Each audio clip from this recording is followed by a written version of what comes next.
Work blouse యొక్క neck పార్ట్ని ఎట్లా కుట్టుకోవాలో ఒకసారి చూడండి. ఇక్కడ ఫస్ట్ కిందేమో వర్క్ పీస్ని పెట్టాలి, పైన లైనింగ్ పార్ట్ని పెట్టి చుట్టూతో పిన్నులు పెట్టుకోవాలండి. ఈ విధంగా పెట్టడం వల్ల ఏంటంటే క్లాత్ అనేది జరగకుండా మనం ఎక్కడైతే సెట్ చేసుకున్నామో ఆ విధంగా జరగకుండా ఉంటుందండి. నెక్స్ట్ క్లాత్ని రివర్స్ తిప్పేసుకొని నెక్ చుట్టూతో అక్కడ మనకి లైన్ కనిపిస్తుంది కదా, లైన్ పక్కగా నీట్గా అయితే కుట్టి వేసేసుకోవాలన్నమాట.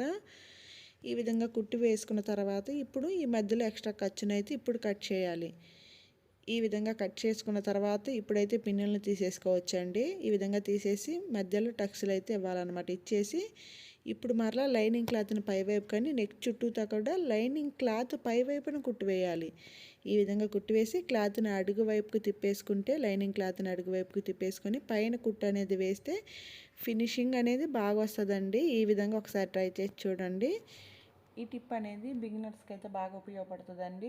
బిగినర్స్ ఏంటంటే నార్మల్గా స్టిచ్ వేయాలంటే మనకి ఎగ్జాక్ట్గా పెట్టుకొని కుట్టుకోవాలంటే కుట్టుకోలేరు అనమాట. ఈ విధంగా పిన్స్ అనేది పెట్టేసుకుంటే వాళ్ళకి కదలకుండా క్లాత్ అనేది ఉంటుంది.